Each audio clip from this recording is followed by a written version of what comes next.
This is Outspoken.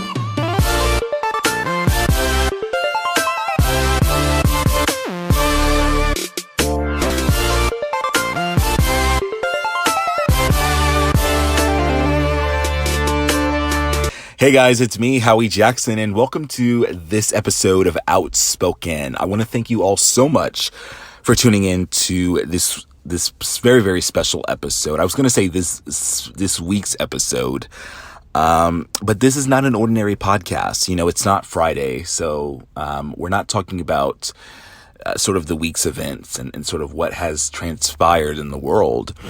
No, we're talking about something that's really been sort of tugging at, you know, my heart, and sort of that's something that's been on my mind for quite some time now. And I think now it's extremely relevant for a lot of different people for that I will get into in a minute. I want to sort of set this up right. But today's topic of discussion, I want to get right into it because I have a lot to say. It's a very interesting article, and I urge you, if you have some time, to go and print the article out if you need to, and sort of just take a read, just sit down and read it. Just take about an hour or so and just really go through this article. It's a good one. Trust me on that. But today's topic of discussion, I really want to talk about sort of this anti-higher education, this anti-college movement that is very much prevalent in today's society, in today's day and age.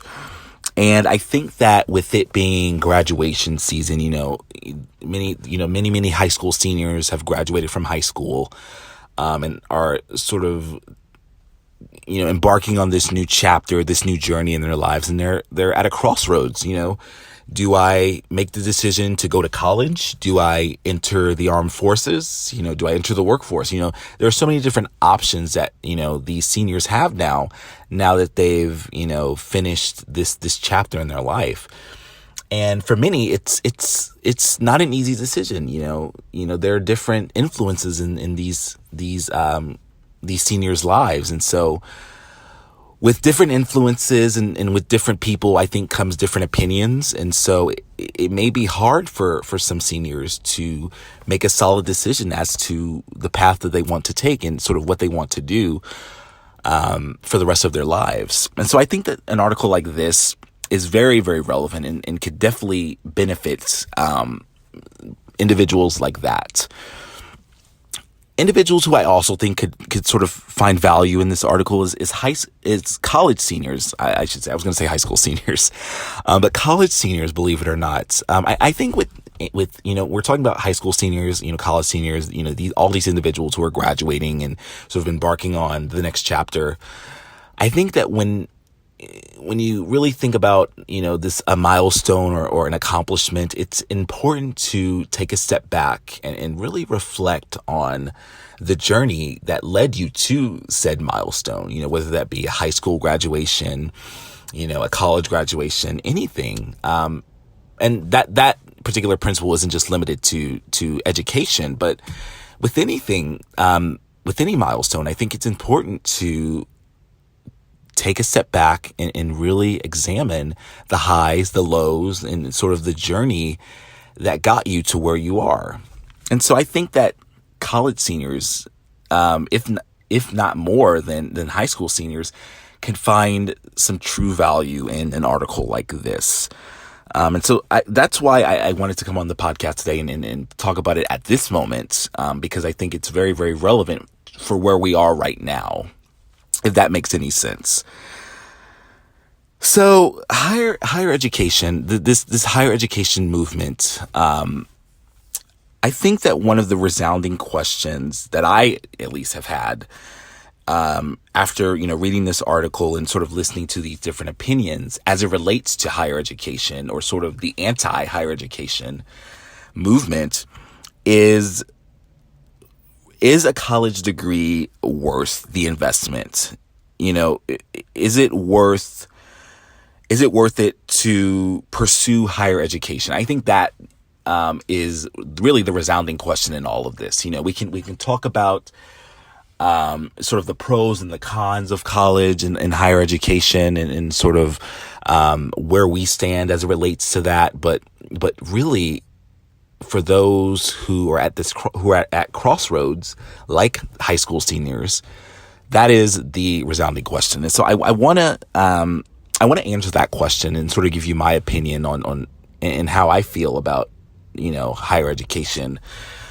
But there are a couple takeaways from this article that I want to share with you. And I think that these are really selling points, I would hope, to get everyone to read the article. I think it's a very important article for where we're at right now.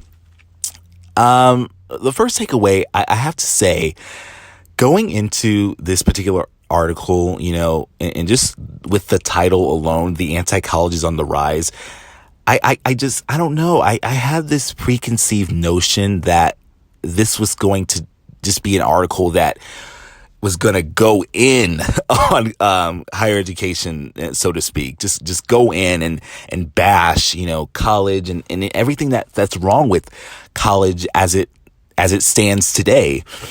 That was my preconceived notion. And I think I'm not alone in that. I mean, the anti-college is on the rise.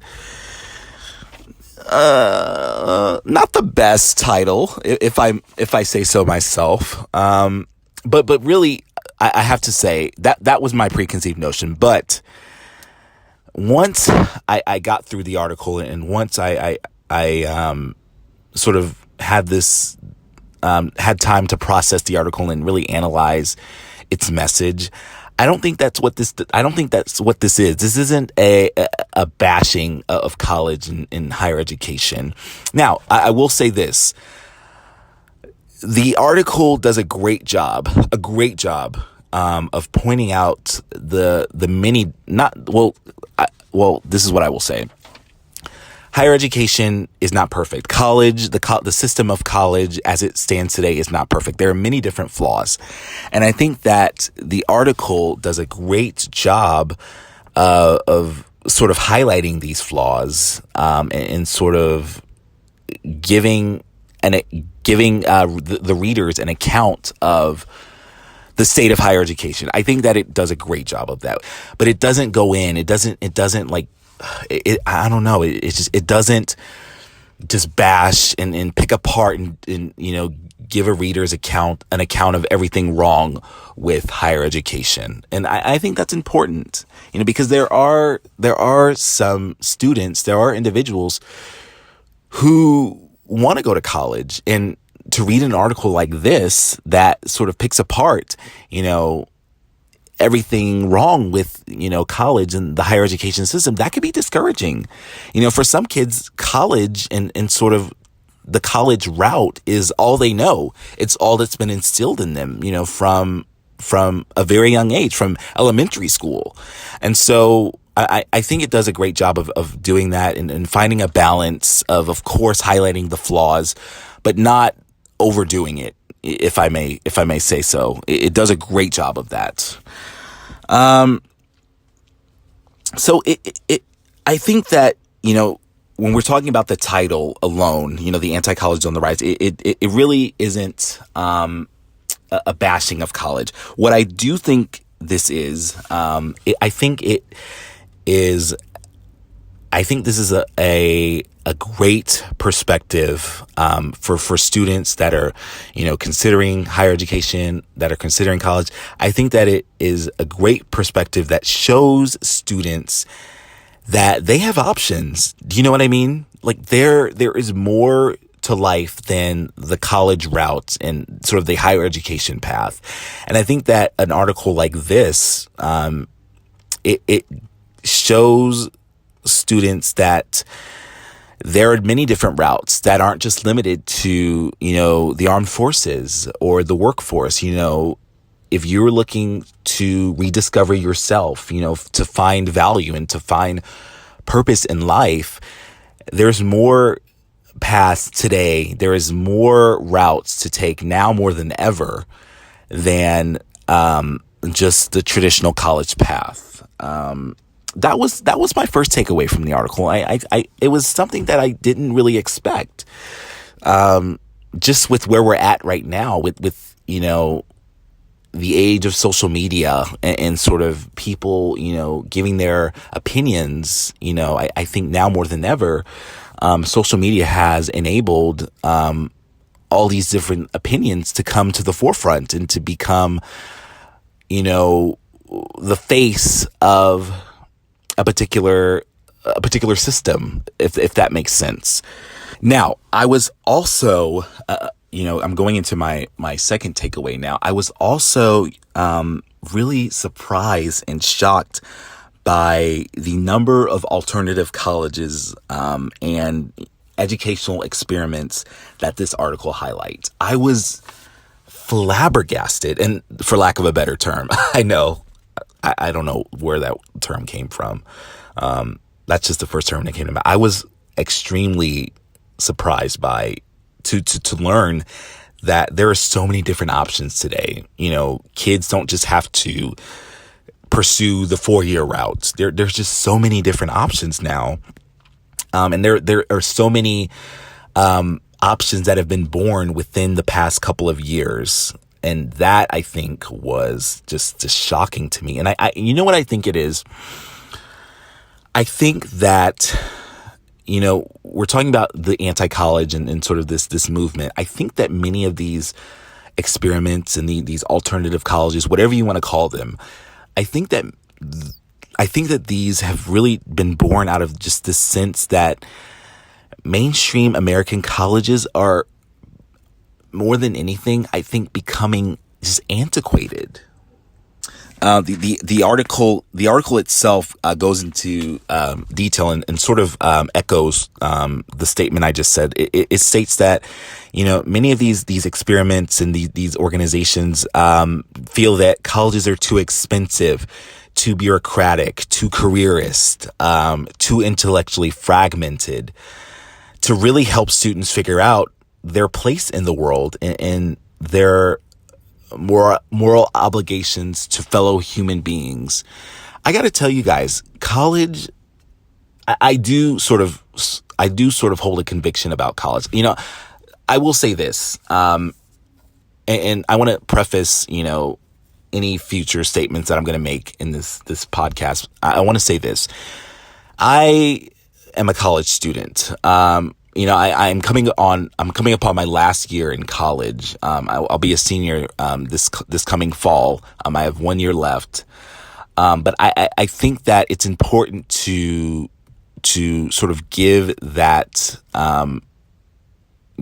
particular perspective. You know what I mean? Like I think I really think it's important to sort of give these particular qualifications, and I think that because I'm a college senior, because I'm almost complete, because I've almost completed my college career, I think that I'm very much qualified to speak on the higher education, the state of higher education, and sort of this anti-college movement. A lot of people, believe it or not, have never stepped foot in a college campus, in a college classroom. They have never experienced college, and it really just it really just shocks me that you'll have these different opinions and perspectives on college from individuals that have never stepped foot on a college campus, that have never stepped foot in a classroom, and that know absolutely nothing about the college experience, the college process, the admissions process, the process it takes to get in, like nothing. Like they have absolutely no knowledge of anything as it relates to college, and yet they have an opinion. That just shocks. But I think it's important to sort of list my qualifications, if you will. I know everyone thinks they're knowledgeable about everything, but this subject matter, I think, is important. It's important to sort of give your background, because a lot of people don't know what they're talking about. So I say all that to say, I know sort of the state of higher education, and I know that colleges, whether you realize it or not, are becoming antiquated. I think particularly when it comes to technology, technology, the emergence of technology came as a shock to many people, and it's rapidly evolving. It's rapidly growing and expanding and sort of reaching, new mediums and sort of getting smarter, by the minute. And I think colleges, and I can sort of, as much as I love, my college experience and sort of my decision to pursue college and pursue higher education, I am able to cop to the fact that many colleges are struggling as it relates to technology and integrating technology in the classroom. And in part, I think it's the fault of the colleges. Perhaps they're not wanting, or they're not willing to spend the money to keep up at this rapid pace of technology. But that in and of itself, I think, is a great example that shows that college and the system of college is just, it's not what it was 10 years ago, 15 years ago, even 30 years ago. It's not where it was. And it's so different. And the way in which you can learn is so different now. And I think colleges have to realize that and sort of come up with a way and a system to cater to the new way of learning. But nevertheless, yeah, I was completely shocked by the fact that there's so many options now. You know what I think, though? I think that and the reason why I'm shocked can be attributed to a couple different things. I think that, of course, my lack of knowledge, and my lack of, doing my own independent research is a factor. I'll cop to it. I'm not perfect. I will admit when I'm in the wrong. And this, is one of those, this is one of those instances, you can't blame everything or everyone for everything.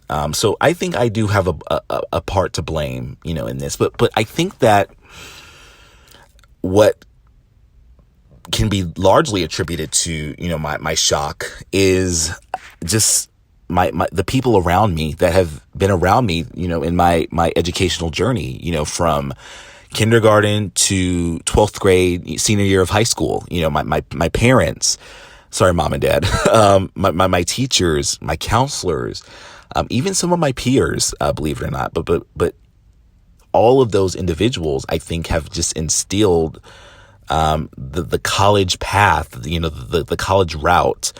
It's been instilled in me from a it was instilled in me from a very young age.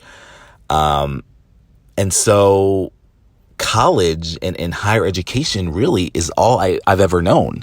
I didn't know that, all of these other opportunities and experiences were available to me. I didn't know that. I was always told from kindergarten, I want to say, from a very young age, I was always told that in order to be successful in the world, in order to have a good paying job, in order to have a great career, and to have all of these, different additives that comes with a great career, a great house, great cars, all of that.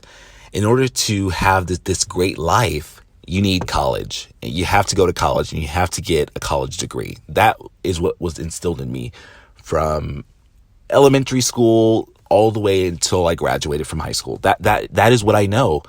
And so, it is, I am, a little bit, I can blame myself a little bit, for, my shock, my lack of knowledge, but really when you think about it, all of these different influences in my life that have instilled, this path, this is the path to take. You are nothing without this path, without, pursuing and completing this path. When you have those different influences, you don't have a choice. There is no time to do independent research about, alternative paths. There is no time for that because you have to make it your mission and make it you have to make it your purpose to do well in school, get good grades, do extracurriculars so that you can get into college, so that that path can be afforded, so that path can be available to you, I should say, rather, so that you can have, quote unquote, a successful life. You know what else? I discovered, in reading this article, and when we're talking about sort of, the emergence of these different educational experiments and these different alternatives to college and higher education, it really just reaffirmed the idea that colleges now more than ever are becoming more of a business and less of an educational or a learning institution. Isn't that sad? It's but when you think about it, it's true. Tuitions are at an all-time high. Student loan debt is at an all-time high. Yeah, I don't know where you go to school, or, if you've been to college, I don't know where you went to school, but where I'm going to school right now, tuition is outrageous. A quick fact, actually, my particular school and where I go to school, we are the most expensive public school in the state of Texas. I live in Texas, for those of you that don't know, but my particular college, it's a public university, but it's the most expensive public university in the state of Texas. Over 30 grand. It costs over 30 grand. That is the cost of attendance to attend this particular university. I'm not going to give you all the name for obvious reasons, but over $30,000 for a public institution, a public university, $30,000 a year, over $30,000. That's a little bit, I don't know. Maybe it's just me. I think that's outrageous. I think that is so uncalled for, and it shouldn't be like that. If it were up to me, quite frankly, college would be free for everyone. College would be available in I was going to say affordable, but really college should be available at no charge to anyone and everyone that wants to pursue it. And I think when you have politicians nowadays, like Bernie Sanders, like Elizabeth Warren, like Kamala Harris, who are looking to sort of eliminate, student debt and sort of tuition and sort of offer education, free education for all, that I think is that is very telling, and that is showing that the higher education system as it stands today, it's a problem. Colleges should not be a business, and I think that is a idea that is held by many, by students. I know many different many of my peers that go to college or that have been to college feel this way. But when you think about it, many of the faculty that I've encountered over the past 4 years have similar beliefs. Really, that is just, oh my gosh. It's bad when the faculty of different colleges and universities feel the same way as it relates to how college is changing for the worse. It's not changing for the betterment of society. It is changing for the worse. And wow, it's just that was. I'm thinking of a particular professor right now as we speak that made a statement very similar to that.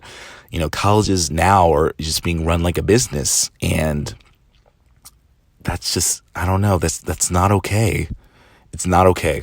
All right, so the article that is the Anti-College is on the Rise, it goes into great detail about several different educational experiments that are emerging educational experiments, I should say, that are available to students who are considering which path to take, post-high school graduation, And I want to share one of those experiments with you, because I think they're doing great work, and I think that their work should be highlighted. The organization, that we're discussing is called the Outer Coast, or it's called Outer Coast, and it's one of many expanding number of educational experiments that have been born within the past couple of years. The organization was founded by a gentleman by the name of Bryden Taylor, 38 years old. And really the organization works to give young people a taste of education, of the education he received, rather, at a countercultural experiment in Deep Springs College, which was founded in 1917. So this particular program, it's a tuition-free program. It's a highly selective program, however, that I think lasts about a couple of years, so 2 years, and they work on a ranch style environment within Death Valley, California.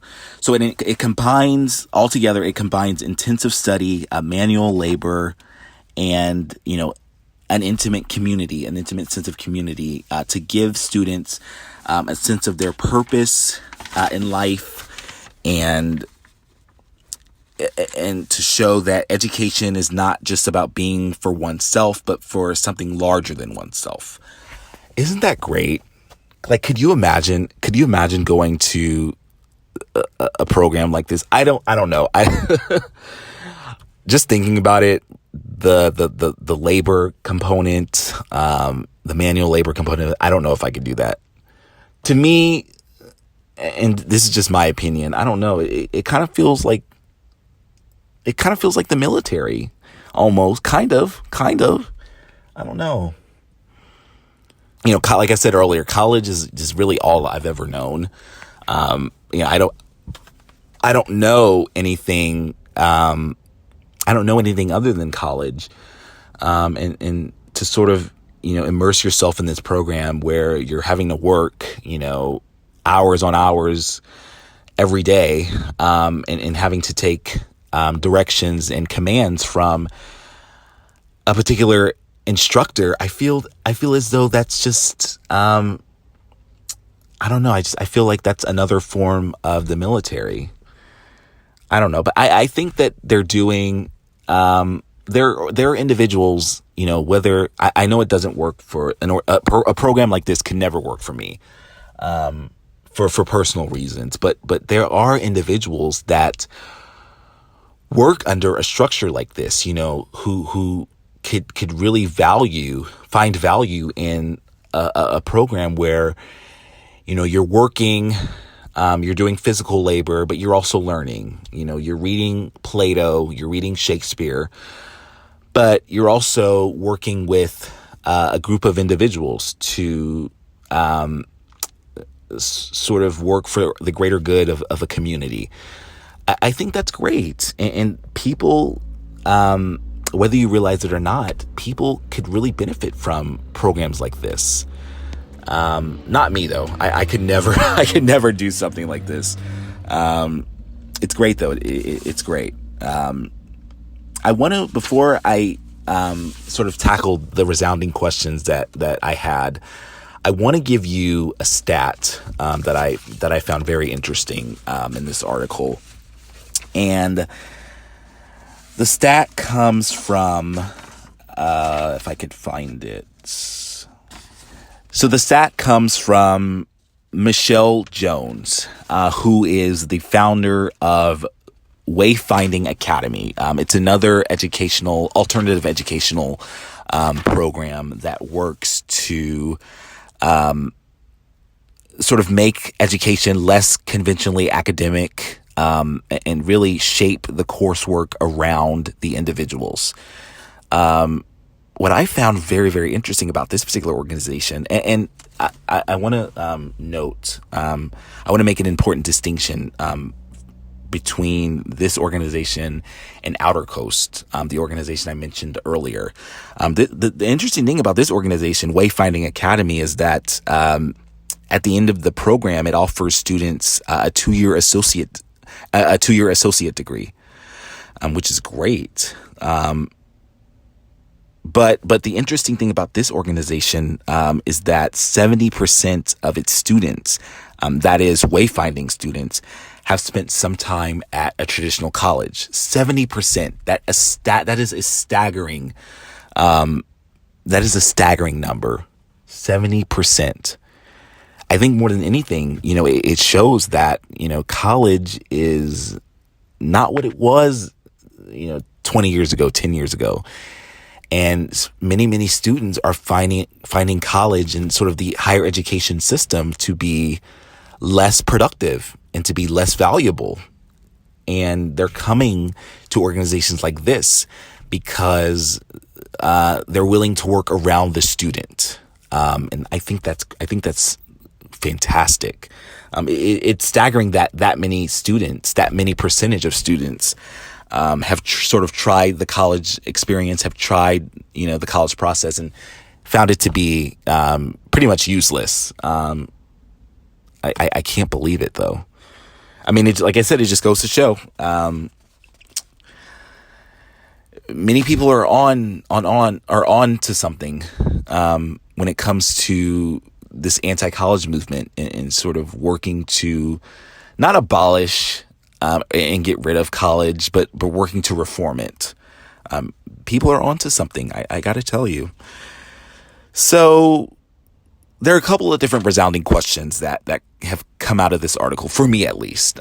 You may, you have different questions after reading this article, but for me, there are two important questions that you have to ask yourselves. And for those of you that know individuals that are looking to pursue college or that have graduated high school and are considering college, these are questions I think they have to ask themselves as well. And that is, number one, is higher education worth it in today's day and age? Is it worth it to pursue higher education? The second question that, you could really ask yourself is that, do you need a higher education or really do you need a college degree to be successful in today's society? That, I think, is another question another resounding question that comes out of reading this article. For me, when it comes to the first question at hand, I want to tackle this, one question at a time. For question number one, which is higher education worth it? For me personally, I would have to say that it is worth it.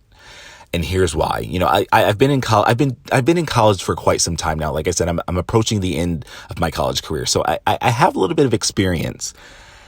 And I know a little bit. I know how to work my way around. I've learned to work my way around really the college journey.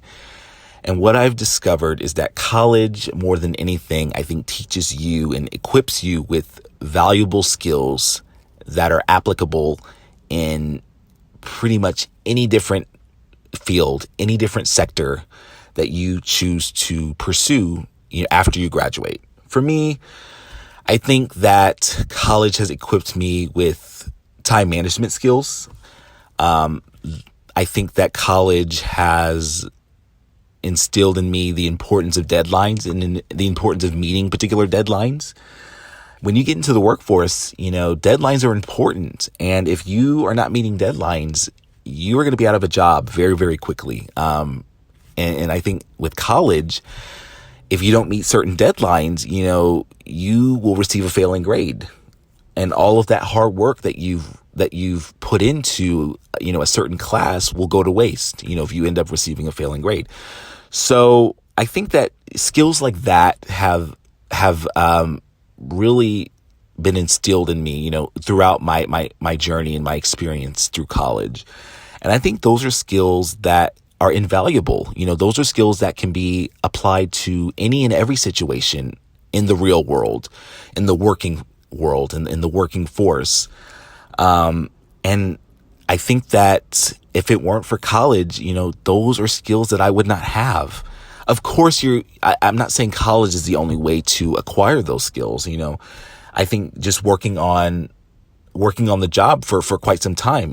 Those are skills that you could pick up on and sort of apply to your own life. Certainly, I think that college is not the end all be all. There are many things that you are able to acquire, that you acquire in college that you can sort of pick up on and acquire in other different fields and other different sectors. But for me, I think that those skills in and of itself have made college worth it for me, because I am going to be entering the workforce, and those are important skills to have, whether you realize it or not. Those are important skills to have, and without college, I don't think that I'd be equipped with the skill set needed to be effective and to be successful in the workforce in today's day and age. Does that make sense? I hope that makes sense. The next question that I think it's important to ask ourselves and answer is whether or not higher education and whether or not a college degree makes you successful in the world today. And I got to tell you, despite the fact that I've been to college, I've been through the process. College, whether or not you go to college, is not an indicating factor of success. Just because you go to college does not mean that you are going to be successful. And I think that the same can be said, on the contrary. Just because you don't go to college and because you don't make the decision to undertake, student debt, that is also not an indicating factor of whether or not you can be successful. Now, I gotta tell you, we live in a very, very different world. And I think my answer would be completely different if you had asked me if you had asked me the same question 5 years ago or 10 years ago. I think my answer would be different. I think that I would probably say yes. A college degree is an indicating factor of success, and I think that without a college degree, you cannot be successful. I think that'd probably be my answer about 5 or 10 years. If you had asked me 5 or 10 years ago. Now, though, I think that we live in a completely different time, and I think the ability to make money nowadays has completely changed the game. Think about it. You have these different YouTube influencers, different Instagram influencers who have never stepped foot on a college campus, who have never stepped foot in a college classroom, but are extremely successful, have found a passion, have found something that they love, and they're making an exuberant amount of money doing it. So yeah, no, I don't think that college and a college degree is sort of a measure of success. I think that, you can go to college, you can obtain all these different degrees, but still be a loser. There's so many different factors nowadays. It's really hard to really gauge, whether or not one can become successful with or without college. We live in a completely different time. There are so many different factors, and I think there are so many different ways, and so many different measures of success now more than ever that it's hard to gauge. It's hard to tell. But that, in a nutshell, is my sort of perspective and in my opinion on the entire, college and higher education sort of topic and sort of this anti-college movement. I really, really hope, though, that if you have a few moments, and by a few, I mean 30 minutes to an hour, if you happen to be listening to this podcast, on your lunch break, or, on your car ride to work, and you have a lunch break and you find yourself with nothing to do, I strongly urge you to take a look at this article. It's a very interesting read. I didn't get to discuss everything that I wanted to, but I think that everyone, no matter who you are, can find some value in this article. The article, again, is titled "The Anti-College is on the Rise." It's by contributing opinion writer Molly Worthen. Again, "The Anti-College is on the Rise." It's in the New York Times. It's an op-ed piece. So take an opportunity, if you have a chance, to really immerse yourself and really, engage yourself in this article. I think that you could really benefit from it. That is the conclusion of this particular episode of Outspoken. I am your host, Howie Jackson. I urge everyone to rate this podcast, follow me on social media, at Howie G. Jackson on Twitter. And as always, it never hurts to be outspoken.